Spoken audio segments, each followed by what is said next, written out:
અમદાવાદના ગોમતીપુરમાંથી ઝડપાયેલા દર્શન ચૌહાણના મોતને કસ્ટોડિયલ ડેથ જાહેર કરાયું છે। પોલીસે અટકાયત કરેલા વ્યક્તિનું હોસ્પિટલમાં ઢળી પડતા મોત નીપજ્યું। ગત રાત્રિએ આ વિસ્તારમાં પોલીસના કોમ્બિંગ દરમિયાન નશાની હાલતમાં 8 જેટલા લોકો પકડાયા હતા, જેની ધરપકડ કરી લેવાઈ હતી।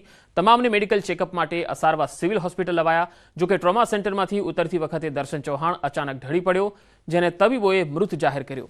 ગોમતીપુર પોલીસ સ્ટેશને યુવકના મોતને કસ્ટોડિયલ ડેથ જાહેર કર્યું છે। હવે પોલીસ કસ્ટોડિયલ ડેથની ગાઈડલાઈન પ્રમાણે આગળની કાર્યવાહી હાથ ધરશે। પરિવારે યુવકના મોતને લઈ ગંભીર આક્ષેપ કર્યા। પોલીસની કસ્ટડીમાં યુવકનું મોત કઈ રીતે થયું તેને લઈને જવાબ માંગ્યો, સાથે જ ન્યાયની માંગ કરી।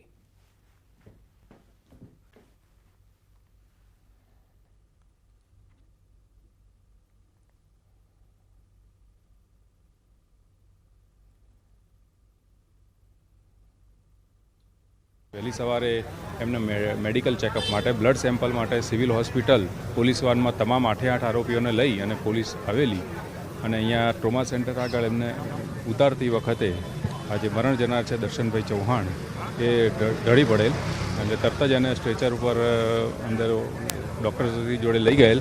ડૉક્ટરશ્રીએ મરણ જાહેર કરેલ।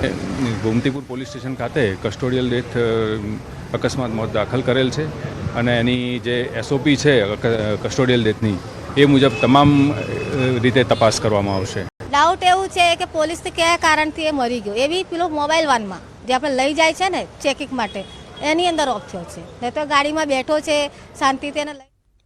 રાજકોટમાં સરદાર ધામના ઉપપ્રમુખ પર હુમલામાં ફરિયાદ થઈ। પીઆઈ સંજય પાદરિયા સામે હત્યાના પ્રયાસનો ગુનો દાખલ થયો। આ બાબતે રાજકોટ તાલુકા પોલીસ સ્ટેશનમાં બીએનએસ કલમ 109(1), 115(2), 118(1), 352, 351(3) તેમજ જીપી એક્ટ 135 હેઠળ કલમો નોંધાઈ અને ગુનાની તપાસ ચાલુ છે। એ હેઠળ ફરિયાદીની ફરિયાદ મુજબ લખાયા મુજબની ફરિયાદ લખી લેવામાં આવે છે અને એફએસએલ અધિકારી રૂબરૂમાં તેમજ પંચોની રૂબરૂમાં ગાડીનો સ્થળનું પંચનામા કરવામાં આવે તેમજ શરીરના પંચનામા કરવામાં આવેલ છે। ખાસ કરીને જે ફરિયાદ નોંધવામાં આવી છે તેની અંદર જયંતિ સરદારાએ હુમલો થવા પાછળનું કારણ શું જણાવ્યું છે, શું કહેશો? આ કામે ફરિયાદીએ તેના ઉપર હુમલો થવાનું કારણ એ જણાવેલ કે સરદાર ધામ સૌરાષ્ટ્ર ઝોનના ઉપપ્રમુખ બની બેઠા છો, તમે સમાજના ગદ્દાર છો તેવા શબ્દો વાપરી ગાળો બોલી મારી નાખવાની ધમકી આપી। આ બાબતે તમે જણાવેલ કે તમે ખોટા બની બેઠેલા છો, તમે સમાજનું કામ કરતા નથી વગેરે શબ્દો વાપરેલ। ખાસ કરીને ફરિયાદની અંદર હથિયારનો એક ઉલ્લેખ કરવામાં આવ્યો છે, પરંતુ અત્યાર સુધીની તપાસમાં ક્યાંય પીઆઈ પાસે રિવોલ્વર પિસ્ટલ હોવાનું કંઈ આપને જણાઈ આવ્યું છે ખરું? ના, હાલ અત્યાર સુધી નહીં જણાય, પછી જ્યારે સીસીટીવી ચેક કરીશું કમ્પ્લેટ ત્યારે એફએસએલમાં મોકલી ત્યારે જણાઈ આવશે કે હથિયાર વાપર્યું છે કેમ, તેમજ સારવાર સર્ટીના આધારે પણ તેનો ખ્યાલ આવી જશે મેડિકલ ઓફિસર દ્વારા। જે જયંતિ સરદારા છે તેને ઇન્જરી થઈ છે, તો ઇન્જરી કયા પ્રકારની છે ને પીઆઈએ શું પહેર્યું હતું જેના કારણે લાગી જવાના કારણે આ ઇન્જરી થઈ છે, શું કહેશો આ વિશે? ઇન્જરી ફરિયાદીને તો હાલ સારવાર હેઠળ પૂરા માથાના ભાગે પાટા બાંધેલા છે, જેથી ડૉક્ટરશ્રીને પૂછેલ કે હાલ ઇન્જરી છે અને સ્ટીચ લેવા પડ્યા છે વગેરે જણાવેલ અને જ્યારે ડિસ્ચાર્જ કરે ત્યારબાદ સારવાર સર્ટી આપ્યા બાદ જ જે હકીકત છે તે જાણવા મળશે કે કેવા પ્રકારની ઈજા થઈ છે। ચોક્કસ તો હાલ પોલીસ દ્વારા એફએસએલની ટીમની છે તે પણ મદદ લેવામાં આવી રહી છે। સાથોસાથ પોલીસનું કહેવું છે કે અત્યાર સુધીમાં તપાસની અંદર કોઈ પણ જગ્યાએ તેમને પીઆઈ પાસે પિસ્ટલ કે રિવોલ્વર જેવું હથિયાર હોય તેવું હાલ અત્યારે તપાસમાં નથી મળી આવ્યું। ચોક્કસ પોલીસ દ્વારા સીસીટીવી ફૂટેજ છે તે પણ એકત્રિત કરવામાં આવ્યા છે। તો બીજી તરફ જે ડૉક્ટર દ્વારા હાલ સ્ટીચીસ ખાસ કરીને જયંતિ સરદારા છે તેને આપવામાં આવે છે, ત્યારે ડૉક્ટરી રિપોર્ટની પણ હાલ અત્યારે પોલીસ દ્વારા રાહ જોવામાં આવી રહી છે। અંકિત પોપટ, ન્યૂઝ। તો રાજકોટમાં જે હુમલો થયો હતો, સરદાર ધામના ઉપપ્રમુખ ઉપર જે હુમલો થયો હતો, આ બાબતે રાજકોટ તાલુકા પોલીસ મથકમાં ફરિયાદ થઈ છે ને અત્યારે જે આપ સાંભળી રહ્યા હતા એસીપી કે જેમણે જણાવ્યું હતું કે હાલ પીઆઈ સામે તપાસ ચાલી રહી છે, કેસ પણ નોંધાયો છે। વડોદરામાં જોખમી સ્ટન્ટનો એક વિડીયો વાયરલ થયો। વુડા સર્કલ તરફ જતા માર્ગ જોખમી સ્ટન્ટ કરતો એક એક્ટિવા ચાલક જોવા મળ્યો। એક્ટિવા પર 3 યુવકોએ સ્ટન્ટ કર્યા। આ તસવીરો જુઓ। નંબર વગરની એક્ટિવા પર આ પ્રકારે જોખમી સ્ટન્ટ કરી રહ્યા છે આ યુવાનો। વડોદરામાં વુડા સર્કલ તરફનો આ વિડીયો છે। વધુ માહિતી સાથે હાર્દિક દીક્ષિત વડોદરાથી સંવાદદાતા જોડાયા છે। હાર્દિક, આ વિડીયો ક્યારનો છે અને આ શખ્સો કોણ હતા તેની કોઈ તપાસ થઈ શકી છે? બિલકુલ જો વિડીયોની વાત કરીએ તો લગભગ 1-2 દિવસ જૂનો વિડીયો છે. એક રાહદારી છે, તેમના એક વાહન ચાલક છે, તેમના દ્વારા આ વિડીયો જે છે તે ઉતારવામાં આવ્યો છે. આ વિડીયો જે છે એ વાતનો પુરાવો આપે છે કે વડોદરા શહેરમાં કાયદાનો ડર જે છે આવા તત્વોને રહ્યો નથી, કારણ કે ગુનેગારો પોલીસની હાજરીમાં હત્યા કરી જાય છે અને આ પ્રકારના અસામાજિક તત્વો જે છે તે લોકોના જીવને જોખમમાં નાખે છે. સૌથી મોટો સવાલ એ છે કે જ્યારે ટ્રાફિક પોલીસ રસ્તા પર હોય ત્યારે જો કોઈ વાહન ચાલકે હેલ્મેટ ના પહેરી હોય તો તેને દંડ ફટકારતા હોય છે, ત્યારે નંબર પ્લેટ વગરનું વ્હીકલ લઈને એમાં પણ સ્ટન્ટ કરવા, ત્યારે આવા લોકો વિરુદ્ધ પોલીસ શું કાર્યવાહી કરવું સ્પષ્ટ કરશે તે જોઈ રહ્યું. પંકજ જી હાર્દિક આભાર માહિતી આપવા માટે. સુરત જિલ્લામાં ફરી પાવર ગ્રીડ લાઇનનો ખેડૂતોએ વિરોધ કર્યો છે. માંગરોળના વેલાછા ગામે power grid corporation of India દ્વારા ઊભી કરાતી વીજ લાઇનનો સ્થાનિક ખેડૂતોએ વિરોધ કર્યો. ખેડૂતોને વળતર આપવાની વાત કર્યા વિના જ ખેતરોમાં કામગીરી શરૂ કરી દેવાયાનો આક્ષેપ કરાયો. ખેડૂતોની કેટલી જમીન જવાની છે, વળતર કેટલું મળવાનું છે તેની કોઈ જાણકારી નથી આપવામાં આવી એવું પણ ખેડૂતો કહે છે. ખેડૂતોને જાણ કર્યા વિના જ ખેતરોમાં વીજ લાઇન નાખવાની કામગીરી શરૂ કરી દેવાતા વિરોધ થયો છે. કંપનીએ પોલીસ પ્રોટેક્શન સાથે કામગીરી શરૂ કરી હતી. વેલાછા પોલીસ સ્ટેશનમાં બોલાવેલો હતો ને મને એવું કીધું કે પાવર ગ્રીડના અધિકારી કાલે પોલીસ પ્રોટેક્શન સાથે કામ ચાલુ કરશે, અને મને રાત્રે બોલાવ્યો છે અને આજે સવારે પાવર ગ્રીડના અધિકારી એનું સાધન લઈને અહીંયા આવી ગયા છે કામ ચાલુ કરવા માટે. અને પાવર ગ્રીડમાંથી હજુ ખેડૂતને યોગ્ય વળતર કેટલું ચૂકવવાનું, શું કરવાના છે તેનું હજુ નક્કી જ નથી અને સીધું આ કામ ચાલુ કરી દે છે. હાલ અમને અમારા ખબર નથી કે અમારા ખેતરમાં કઈ જગ્યા ટાવર જતા છે, કેટલું વળતર અમને મળવાનું છે એની અમને કોઈ જાણ નથી ને આજે તમે જોઈ શકો છો આ લોકોએ કામ ચાલુ કરી દીધેલું છે. છોટાઉદેપુરના નસવાડીના ગ્રામ્ય પંથકમાં કેનાલ છે, પરંતુ કેનાલમાં પાણીનું એક ટીપું પણ નથી. નસવાડી તાલુકાના ધનિયા ઉમરવા તળાવ છલોછલ ભરેલું હોવા છતાંય 3 ગામના ખેડૂતોને સિંચાઈનું પાણી નથી મળતું. છોટાઉદેપુર જિલ્લા પંચાયત સિંચાઈ વિભાગની માલિકીનું આ તળાવ છે, જે 2 વર્ષથી છલોછલ ભરાઈ જાય છે, જ્યારે નસવાડીમાં સિંચાઈ વિભાગની કચેરી દ્વારા આની દેખરેખ રાખવામાં આવે છે. 3 વર્ષ પહેલા 80 લાખના ખર્ચે કેનાલો 5 કિલોમીટર બનાવવામાં આવી. ગત વર્ષે તળાવ ઉપર આવેલ કૂવાનું રિનોવેશન પણ કરાયું, જ્યારે 4 વર્ષમાં 1 કરોડથી વધુનો ખર્ચ થયો, પરંતુ 3 ગામોને આજે પણ સિંચાઈનું પાણી નથી મળી રહ્યું એ હકીકત છે. ખેડૂતોએ સિંચાઈ માટે વહેલી તકે પાણી મળે એવી માંગ કરી છે. પાણી છોડવા માટે આ કેનાલ બનાવવામાં આવી હતી અને 4 વર્ષથી પહેલાં 1 કરોડ રૂપિયાનો ખર્ચો કર્યો કેનાલ બનાવી એ લોકોએ, અને પાણી જોતા લગીને મને મળી નથી. પાણી નહીં આવ્યું, કોઈ દિવસ નહીં આવ્યું.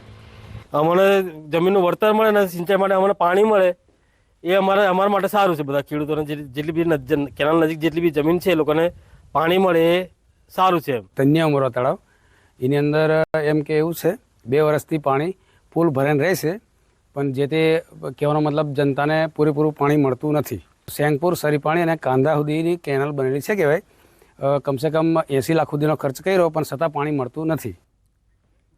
રાજ્યના વધુ સમાચારો જોઈશું. હાલ રોકાઈશું એક વિરામ માટે.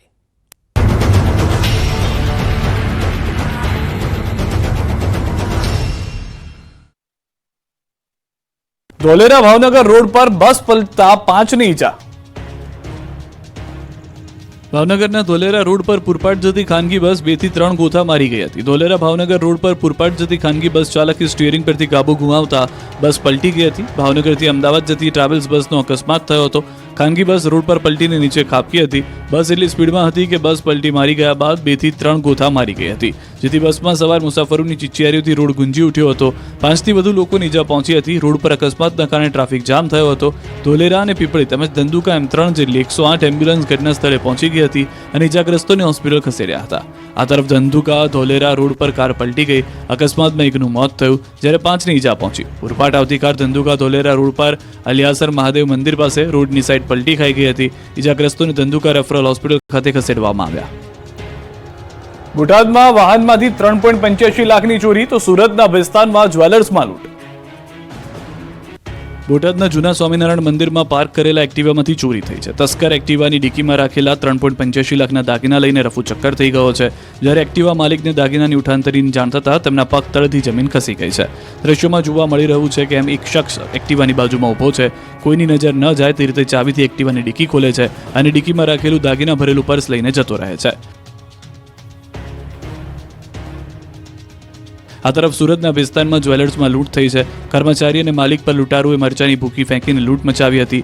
આંખમાં મરચું નાખી શખ્સોએ કરી હતી લૂંટ. ગ્રાહકના સ્વાંગમાં આવીને લૂંટને અંજામ આપ્યો. આ મામલે ભેસ્તાન પોલીસે 3 આરોપીની ધરપકડ કરી. શખ્સો દુકાનમાંથી દાગીના અને રોકડ ઉઠાવી ગયા. શખ્સોએ લૂંટ માટે ધારદાર હથિયારના ઘા પણ ઝીક્યા હતા. ભાવનગરના રોડ પર આંખલાઓ જંગે ચડ્યા, મચી ગઈ દોડધામ.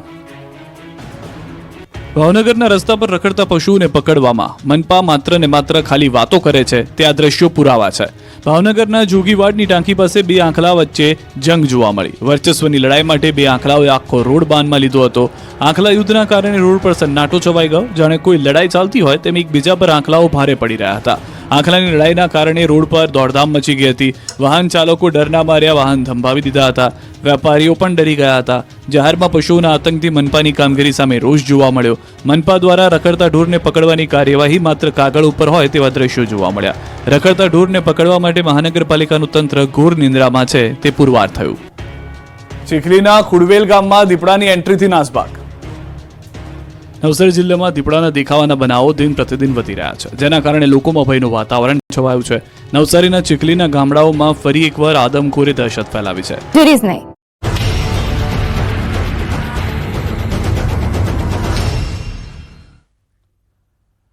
Welcome back. અમદાવાદમાં ગુનેગારોની હવે ખેર નથી. શહેરમાં ગુનાખોરીને ડામવા પોલીસ સજ્જ બની છે. વધતા ગુનાઓને કાબૂમાં લેવા પોલીસે ટાસ્ક ફોર્સની રચના કરી છે.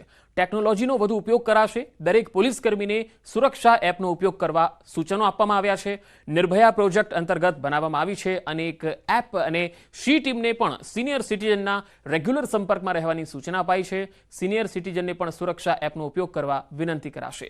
સુરક્ષા એપમાં દરેક ગુનેગારોનો એઆઈથી ડેટા રખાયો છે. પોલીસ માટે કેસને ઉકેલવો સરળ બનશે. આ ટાસ્ક ફોર્સમાં 13 અધિકારીઓનો સમાવેશ કરાયો છે અને દર 15 દિવસે ટાસ્ક ફોર્સ કામગીરી અંગે ચર્ચા કરશે. અમદાવાદ શહેરમાં કાયદો અને વ્યવસ્થાની પરિસ્થિતિ છે તેને કંટ્રોલમાં કરવા માટે અમદાવાદ શહેર પોલીસ દ્વારા એક ટાસ્ક ફોર્સની રચના કરવામાં આવી છે. આ ઉપરાંત જે પણ અસામાજિક તત્વો છે તેઓની સામે સખત કાર્યવાહી કરવામાં આવી રહી છે. દિવસે ને દિવસે અલગ અલગ ઝોનમાં અલગ અલગ ડિવિઝનોની અંદર કોમ્બિંગ પણ કરવામાં આવી રહ્યું છે. સરપ્રાઇઝ ચેકિંગ પણ કરવામાં આવી રહ્યું છે. આ સમગ્ર મામલે વાતચીત કરવા માટે આપણી સાથે પોલીસ અધિકારી અજયકુમાર ચૌધરી સાહેબ છે, તેમની સાથે વાત કરીશું. સર, ખાસ કરીને જે ટાસ્ક ફોર્સની રચના કરવામાં આવી છે, કઈ રીતે આ ટાસ્ક ફોર્સ કામ કરશે, કોના સુપરવિઝનમાં કામ કરવામાં આવશે અને આખી જે વ્યૂહરચના કરવામાં આવી છે એ કઈ રીતની છે? એ હાલમાં જે આઈસીસી છે, integrated control and command centre CP office ખાતે છે, ત્યાં અમે જે વર્લ્ડ ક્લાસ આઈટી સિસ્ટમ્સ છે લગાવ્યા છીએ. જૈસે એફઆરએસ સિસ્ટમ છે, વિડીયો મેનેજમેન્ટ છે, વિડીયો સમરાઇઝેશન છે અને એ સિવાય ફોરેન્સિક એપ્લિકેશન્સ.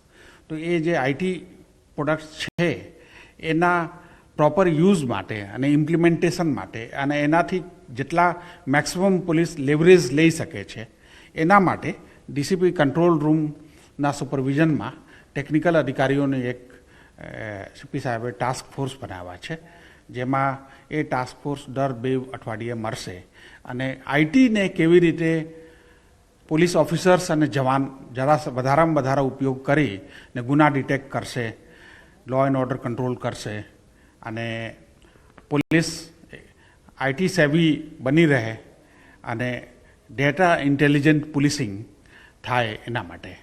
સર, ખાસ કરીને આ જે સિસ્ટમ છે તે લોકોને કઈ રીતે ઉપયોગી બનશે અને પોલીસ માટે કઈ રીતે ઉપયોગી બની રહેશે? એ પોલીસ ઝડપથી ડિટેક્ટ કરશે ગુના અને જે નાસ્તા ફરતા આરોપીઓ છે, કોઈ ક્રિમિનલ્સ છે, હિસ્ટ્રી સીટર છે, એ જાહેરમાં દેખાશે તો એઆઈ બેઝડ કેમેરા એને પકડી પાડશે.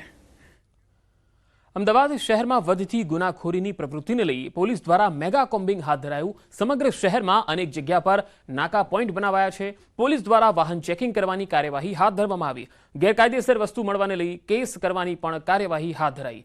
ડીસીપી સહિતના ઉચ્ચ પોલીસ અધિકારીઓ પણ કોમ્બિંગમાં જોડાયા. અમદાવાદ શહેરમાં કાયદો અને વ્યવસ્થાની પરિસ્થિતિ પર કાબૂ મેળવવા માટે શહેર પોલીસ દ્વારા અલગ અલગ જગ્યાઓ પર કોમ્બિંગ શરૂ કરી દેવામાં આવ્યું છે. છેલ્લા કેટલાય દિવસથી પોલીસ દ્વારા સરપ્રાઇઝ વાહન ચેકિંગ અને કોમ્બિંગ હાથ ધરવામાં આવ્યું છે.